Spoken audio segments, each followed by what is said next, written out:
नमस्कार विद्यार्थी मित्रांनो, तुमचं स्वागत आहे आपल्या आवडत्या यूट्यूब चॅनलवरती, ज्याचं नाव आहे एक्सपर्ट इन फिजिक्स बाय सागर हिंगे. तर आजच्या लेक्चरमध्ये आपल्याला तुम्ही मला जी डाऊट पाठवलेली आहे त्याच्याविषयी आपण डिस्कशन करणार आहे. तर टास्क 2 आणि टास्क 3 वर तुम्ही मला डाऊट पाठवली होती. तर टास्क 2 ची 7 आणि 11 नंबरची डाऊट मला पाठवली होती. तर ती 7 आणि 11 नंबरचा क्वेश्चन मी राईट केलं आहे, त्याची सोल्युशन आपण बघणार आहे. तर स्टार्ट करूयात.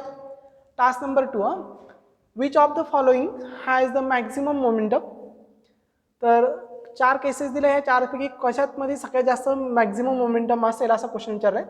तर पहिल्याच्यामध्ये विचारलं 100 kg vehicles moving at 0.02 metre per second. आता आपल्याला माहीत आहे 7 नंबर प्रॉब्लेमचं सोल्युशन आपण इथे डिस्कस करतोय. बघा 7 नंबर प्रॉब्लेमचं सोल्युशन.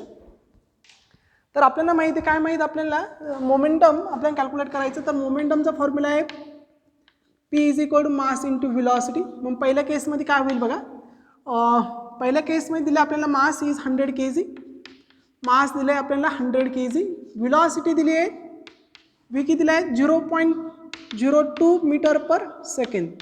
मग इथं मोमेंटम आपल्याला मिळेल m is equal to 100 into 0.02. आता 100 इंटू 0.2 कसं राईट करता येईल, 2 इंटू 10⁻², आणि हा 100 कसं राईट करू शकतो 10⁻².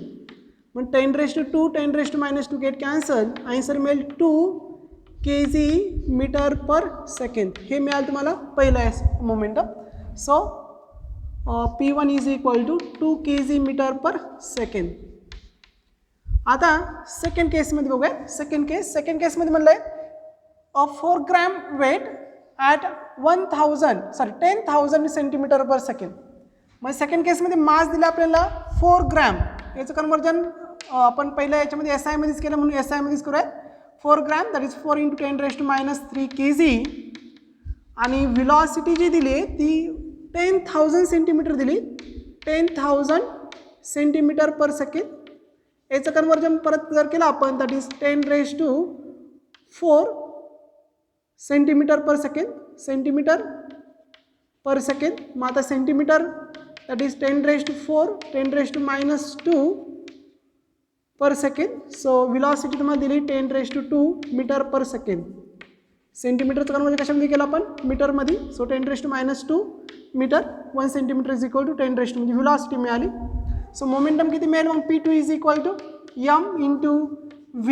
So m is 4 into 10⁻³ into velocity is 10⁻².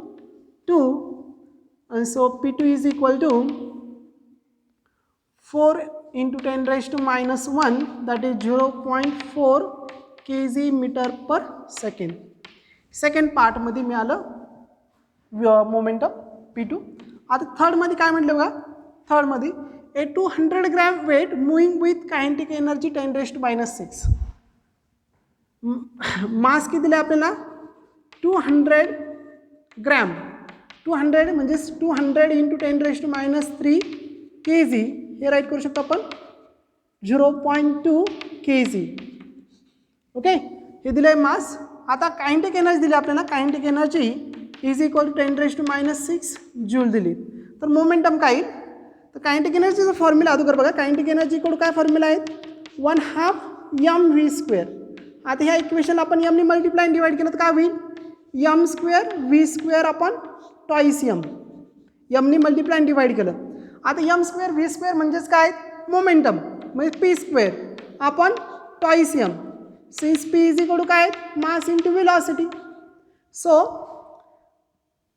p is equal to p² is equal to for this one p² is equal to twice m into kinetic energy. आणि मग मोमेंटम आणि कायनेटिक एनर्जीमधलं रिलेशन तुम्हाला मिळेल. आता पहिल्या पार्टमधलं तुम्हाला माहीतच झालं आहे. सो मी आता हा क्वेश्चन इथून पुढे कंटिन्यू करतोय. ओके, फोर्थ केस होती याची. तर बघा P3 इज इक्वल टू काय मिळेल आपल्याला √2 m into kinetic energy. Okay, याचं रूट घेतलं. आता बघा kinetic energy, so twice m 2 into m किती दिलेला आहे, m दिला आहे 0.2 into 10 raised to minus 6. So 0.4 into 10 raised to minus 6. मग आता हे जर बघितलं तुम्ही 0.4 हे जर किंवा 4 जर घेतला तर 4 into 10 raised to minus 7 येईल आणखी एक 4 10 raised to minus 7 आणि 4चा square it 2 into 10 raised to minus 3/2 7 ना. सो 7 किंवा minus 7/2. आता ही जी व्हॅल्यू असणार ही फारच स्मॉल असणार आहे kg मीटर पर सेकंड. आणि आता लास्ट केसमध्ये बघूया for a 20 gram weight after following 1 kilometre. आता बघा हा 1Dचा प्रॉब्लेम परत 1 डायमेन्शन मोशन पार्टिकल इथून एका पर्टिक्युलर हाईटवरून इथून खाली लॉन्च होत आहे. तर इथं इनिशियल व्हेलॉसिटी 0 आहे, याची एवढी हाईट तो कव्हर करतोय आणि इथं फायनल व्हेलॉसिटी किती असणार हे कॅल्क्युलेट करूयात. मग kinematics third equation v² is equal to u², downward motion so 2gh, u is 0 so v is equal to under root काय मिळेल 2gh. मग इथं मोमेंटम काय राहील मास इंटू व्हेलॉसिटी. मास किती आहेत तर मास आहे 20 ग्रॅम. किती ग्रॅम आहे 20 ग्रॅम.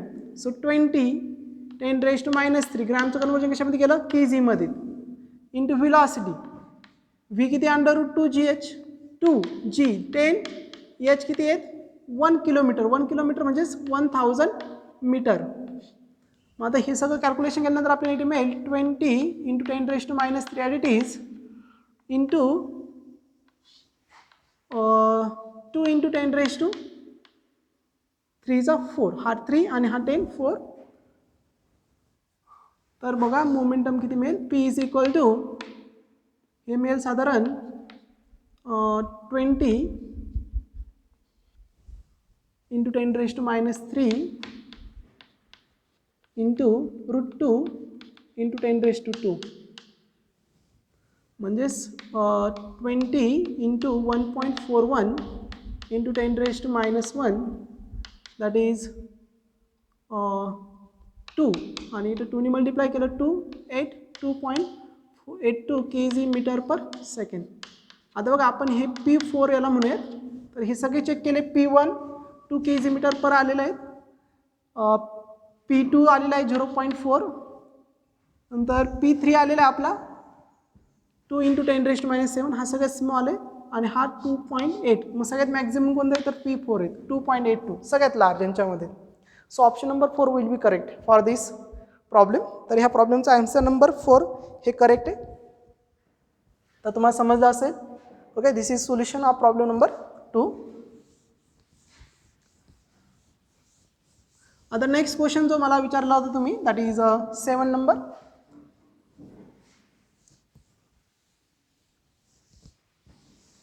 ओके सॉरी 11 नंबरचा क्वेश्चन विचारला आहे. अतिशय सोपं आहे, फक्त क्वेश्चन मोठा आहे. काय म्हणलं a rocket has a mass 100 kg.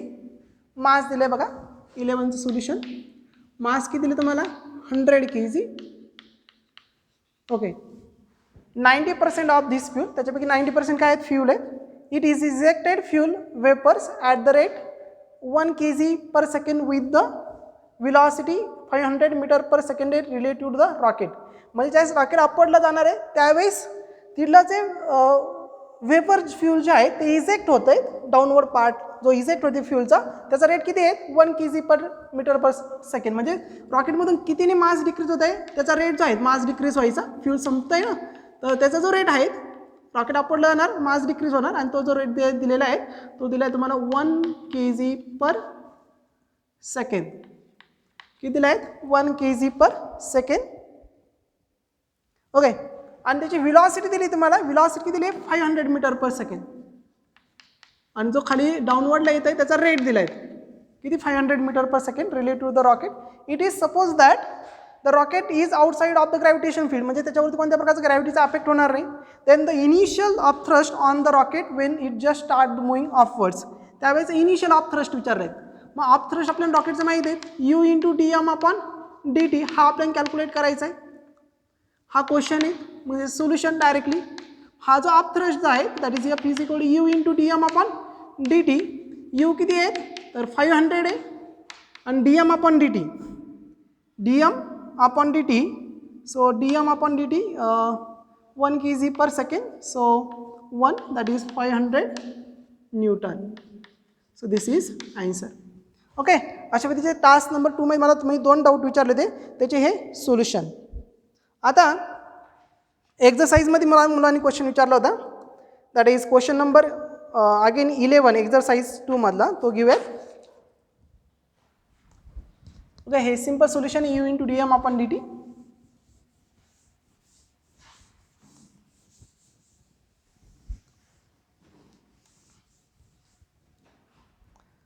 आता एक्झरसाइज 2 मध्ये विचारलेला doubt question number 11.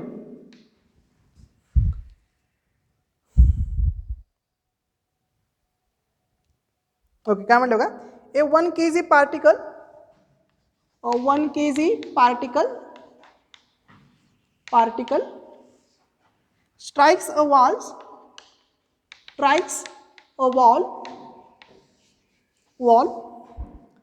with velocity 1 meter per second, with velocity 1 meter per second at an angle 30 degree, at an angle 30 degree with the normal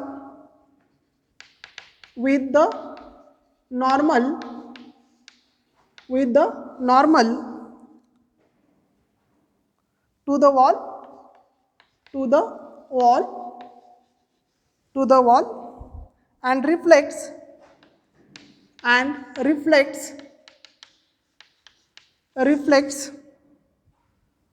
at the same angle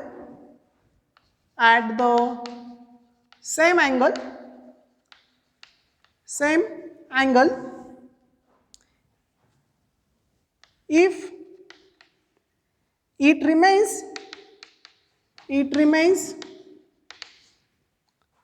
in contact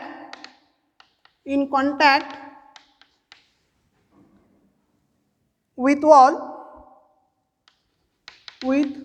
a wall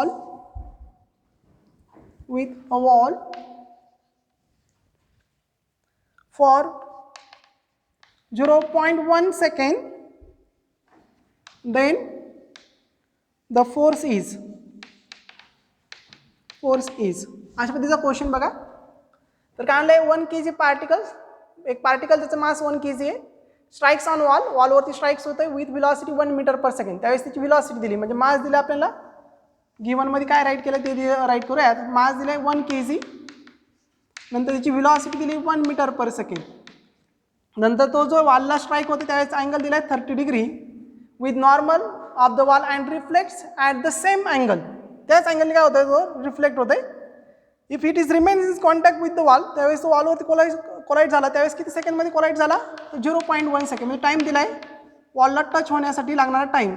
then the force, त्यावेळेस त्यांनी वॉलवरती किती force apply केला, असा question त्यांनी विचारला आहे आपल्याला.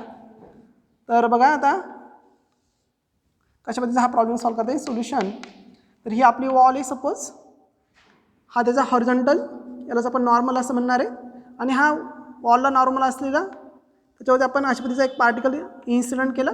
Okay, त्यांनी हॉरिझॉन्टल बरोबर किती अँगल क्रिएट केला आहे, 30 डिग्री. किती अँगल क्रिएट केला आहे, 30 डिग्री. आणि इथून हा काय झाला, रिफ्लेक्ट इकडे. ओके, सेम त्याच अँगलने इकडे रिफ्लेक्ट झालं. आता इन्सिडेंट येत असते त्याची व्हेलॉसिटी v1 असणार आहे. ओके, वीज व्हेलॉसिटी. मग आपण याला जर रिझॉल्व केलं 2 कॉम्पोनंटमध्ये, त्याचा मोमेंटम घ्या, इनिशियल मोमेंटम p आणि रिफ्लेक्ट होताना हे त्याचं फायनल मोमेंटम p2. ओके, मग p इकडं ही साईड काय येईल, आता अँगल 30, हा अँगल पण 30, म्हणजे हा मिळेल तुम्हाला m p किंवा p1 cos 30, आणि हा मिळेल तुम्हाला p2 इज p1चा sin 30, p1 इन्क्लाइन डायरेक्शन, त्याचे 2 अँगल, एक p1 cos 30 आणि हा p1 sin 30. परत इकडे पण याला रिझॉल्व करणार along x axis Y axis. So angle आता हा 30 येईल, सो हा मिळेल तुम्हाला p2 cos 30 आणि हा मिळेल P2 sin 30. ओके, मग आता आपल्याला फोर्स माहीत आहेत. Force equal to change of momentum. Change of momentum म्हणजेच काय, with change of momentum with respect to time. dp upon dt ऐकलाय तुम्ही. Okay, so change of momentum म्हणजे final momentum minus initial momentum. मग आता आपण इथे जर बघितलं तर P1 काय मिळेल आपल्याला बघा, ह्या केसमध्ये P1 cos 30 मायनस, कारण P1 sin θ डाऊनवर्डला आहे, so minus P1 sin 30. Okay, याला म्हणणार तुम्ही आय कॅप, याला म्हणणार जे कॅप. P2 काय मिळेल बघा, P2 मायनस, कारण हा angle P2 cos 30 negative axis आहे, so P2 cos 30 I cap minus कारण P2 परत म्हणजे P2चा हा जो कॉम्पोनंट डाऊनवर्डला तो निगेटिव्हच्या ॲक्सिसला आहे किंवा वाय ॲक्सिसला आहे, so P2 sin 30.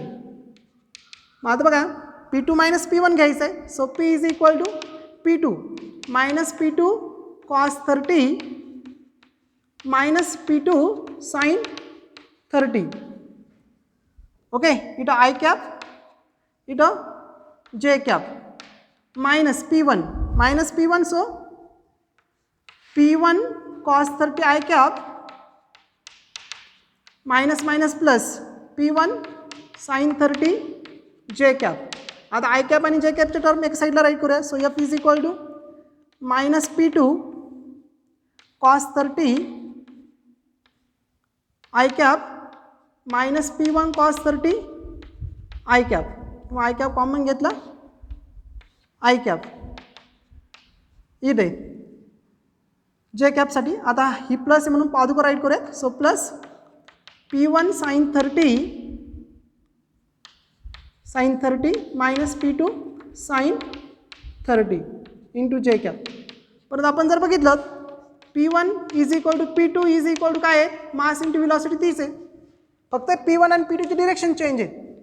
So magnitude same आहे, एम इंटू व्ही. इथं ह्या व्हॅल्यू जर टाकल्यात तर P1 आणि P2 जर एक असेल तर ही टर्म काय होऊन जाईल, कॅन्सल होऊन जाईल, कारण plus and minus get cancel. इथं काय दोघांचे ॲडिशन, सो या फिजिट काय मिळेल तुम्हाला, डिवाइड बाय टी राहिला, divide by T time force equal to. Okay, P2 minus P1 आपण टी. लक्षात का, P1 P2 कॅल्क्युलेट केला आपण, इथे टी नाही, इथे force equal to divide by T, इथे पण डिवाइड बाय टी. सो या P इज इक्वल टू काय मिळेल तुम्हाला शेवटी. मग आता P1 आणि P2 सेम आहे म्हणजे दोघांचे ॲडिशन होईल, सो मायनस 2P2 और P1 into cos 30. So value टाकूयात, minus 2P m into v into cos 30. So minus 2 m is 1, v is 1, cos 30 is √3/2. समजते का. So twice m into v cos 30, so minus 2 to get cancel, so minus √3 newtons.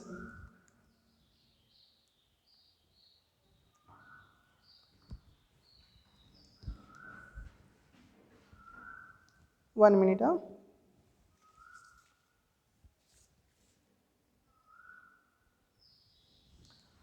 परत आपला time divide करायचा राहून गेला, इथे पण divide by T आहे. ओके, डिवाइड बाय टी, इथे पण divide by T, so divide by T, so minus 3 आपण टी 0.1 न्यूटन. सो हा 0.1 म्हणजेच किती, √3 अपॉन 1 इंटू 10⁻⁻1 म्हणजेच किती होईल, हा वरती गेला 10, सो 10 मायनस साईन 10 होईल, 10 minus sine minus 10 into √3 newtons. मग आता मॅग्निट्यूडमध्ये आन्सर घेतलं तर एफ किती मिळेल आपल्याला, 10 इंटू √3 न्यूटन्स. सो तुमचं ऑप्शन जे आहेत ते कोणतं करेक्ट येईल मग, तर second option is correct, 10 into √3. So simple problem आहे, अशा पद्धतीचं मोमेंटम तुम्हाला रिझॉल्व करायचं आहे, तुम्हाला त्याचं ॲन्सर मिळेल. ओके, नंतर याच्यावरती आणखी एक फोर्स क्वेश्चन विचारलेला, दॅट इज 16 नंबरचा क्वेश्चन विचारलेला आहे. 15 नंबरचा क्वेश्चन घेऊया. हा वेक्टरमधलाच प्रॉब्लेम आहे, पण आता force is a rate of change of movement according to Newton second law, त्यानुसार हा घेतलेला आहे इथे. आता प्रॉब्लेम नंबर 15, ही सिरियल थोडीशी चुकलेली आहे.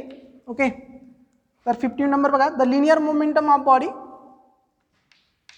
The linear momentum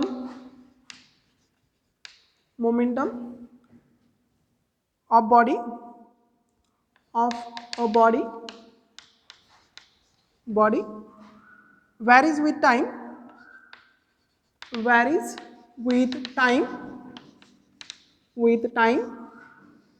and is given by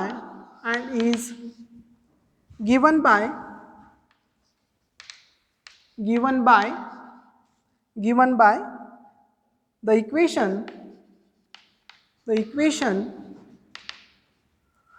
P is equal to x plus yt square, where x and y are constant. Okay, x and y काय आहेत? कॉन्स्टंट आहे. x and y constant, the net force acting on body, net force acting on body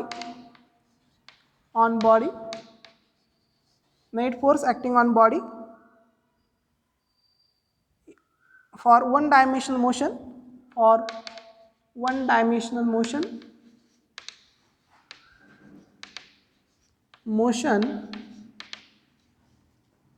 is proportional to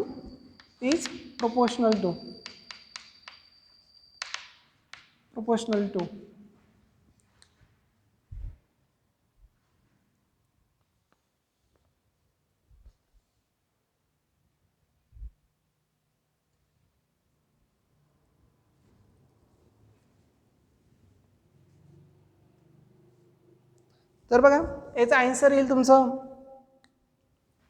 तर काय विचारलंय? The linear momentum of body varies with time and given by the equation. Momentum दिले आपल्याला P is equal to x plus y t square. X आणि y कशा आहे? Constant आहे. तर momentum in one dimension system proportional to, काय proportional येईल असा क्वेश्चन. त्याचे ऑप्शन पण दिले तुम्हाला, दॅट इज टी स्क्वेअर, नंतर सेकंड कॉन्स्टंट, नंतर थर्ड ऑप्शन दिलं आहे तुम्हाला 1/t आणि फोर्थ ऑप्शन दिलं आहे टी. तर याच्यापैकी कोणतं ऑप्शन करेक्ट असेल असं क्वेश्चन विचारलं आहे. तर फोर्स तुम्हाला माहिती आहे, that is rate of change of momentum with respect to time. So d/dt into x plus y t square. आता एक्स कॉन्स्टंट आहे, सो कॉन्स्टंटचं डेरिव्हेटिव्ह काय येईल? 0 प्लस वाय कॉन्स्टंट टी स्क्वेअरचं डेरिव्हेटिव्ह 2t, म्हणजे फोर्स इक्वल काय येईल? 2yt. So 2 आणि y कॉन्स्टंट आहे, so force is directly proportional to t. So option number 4 will be correct. Okay, तर force acting on body in one dimension motion is directly proportional the time. टाईमवरती काय येईल? Depends येईल. नंतर आणखी एक क्वेश्चन विचारलेला, दॅट इज क्वेश्चन नंबर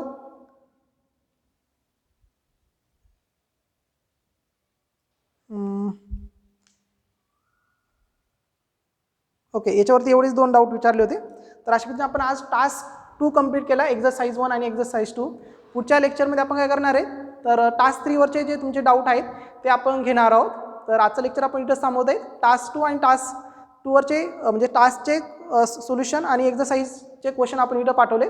आता टास्क 3 मध्ये तुमचे जे डाऊट आहेत ते तुम्ही मला पाठवले, त्याचे सोल्युशन मी पुढच्या लेक्चरमध्ये तुम्हाला पाठवल. तेही लेक्चर आपलं रेकॉर्डेड लेक्चर असेल.